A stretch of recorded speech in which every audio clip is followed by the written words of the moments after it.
So then I started my adventure. I went to India. I started a suitcase factory making suitcases, and I was sending suitcases to Australia. And I had a suitcase factory in Bandra, and I was bringing hash. I had a 50 passenger, 60 passenger Mercedes truck for hippies and for tourists, and I would send it. I would send it up to Afghanistan, load it up, go through Pakistan, load it up, and then come into Kashmir and load it up. From Bombay, I would started to vacation in Kashmir.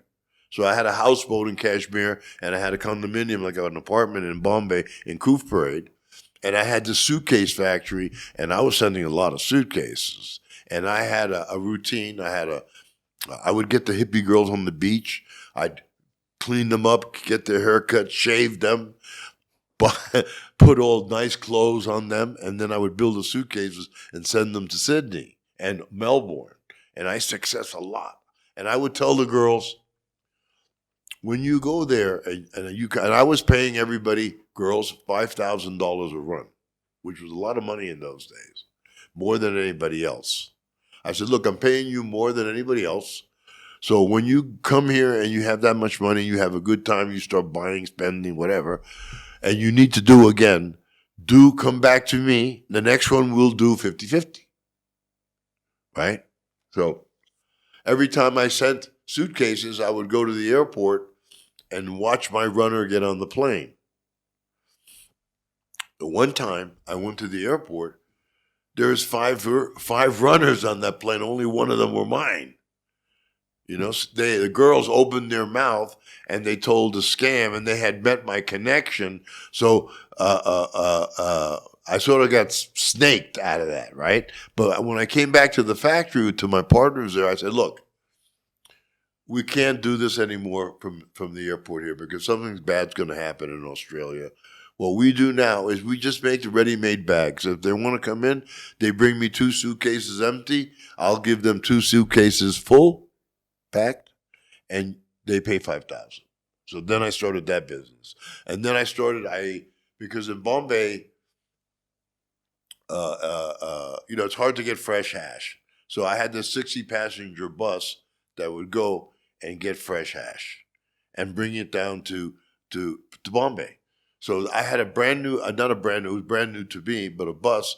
So I went to Iran to change the carnet. So I was going to meet the driver in Iran. When I went to Iran, they didn't want to give me a visa. They said, you don't have visa?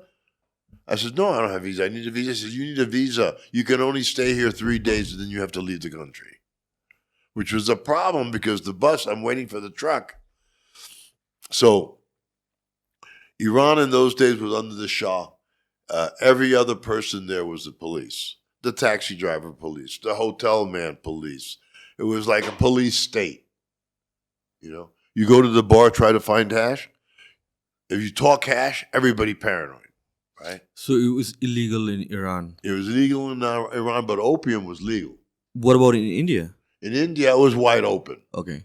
Just like here. Just like here in those days. But it was illegal in India, but it was, you could just pay the police and go away. In Bombay, they had one hotel there, the Ambassador Hotel, which is a hippie hotel for smugglers. And in every floor, you would hear pounding where they were making suitcases. It was unbelievable. What do you mean with suitcases? How would they make that?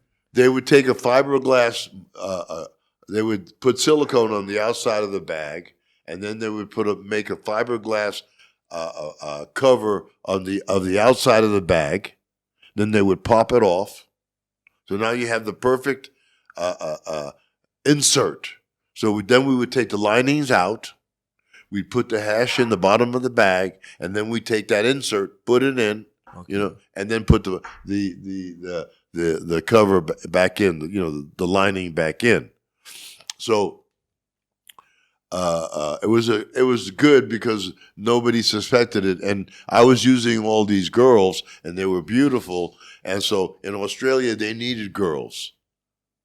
You know what I mean? There was shortage of girls in Australia, so I was doing that. One time, I had one girl who she was from Kent, and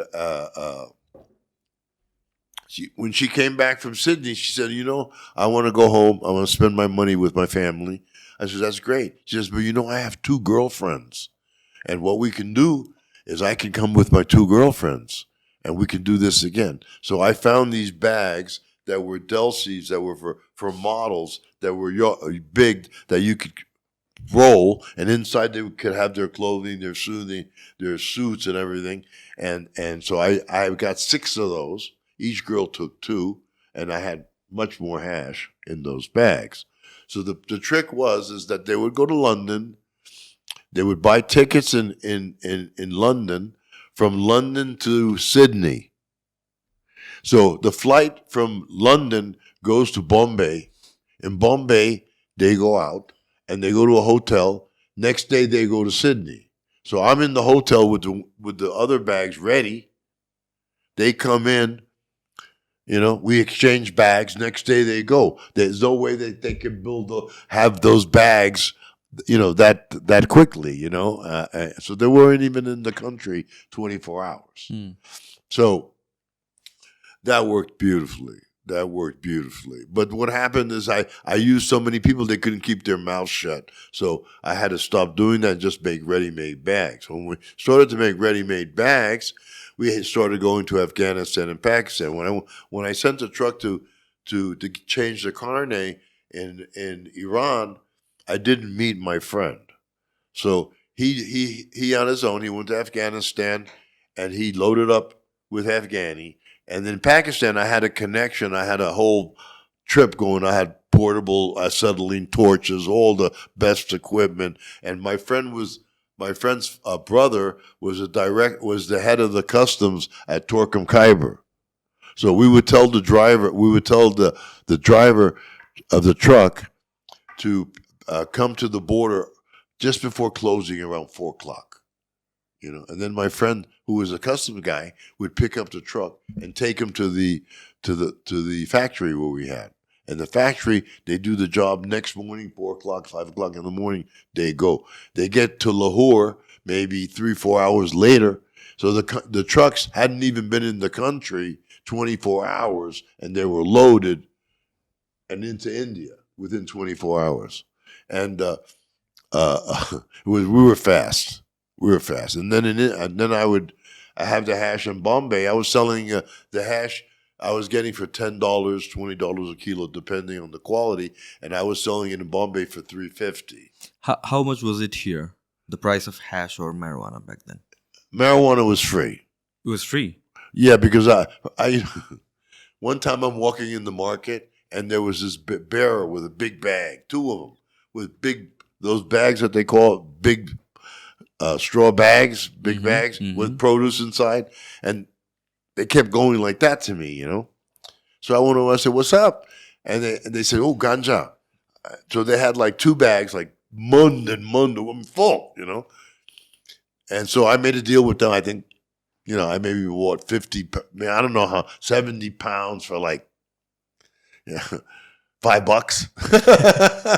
So I would give everybody free pot. All the hippies they got for free. But those days in Shivrati, the king would send a truckload of weed and give to the sadhus and to the people in Pashupatinath. Free. But I would give it free to hippies anyway. So I wasn't a hippie. I was a business guy. And so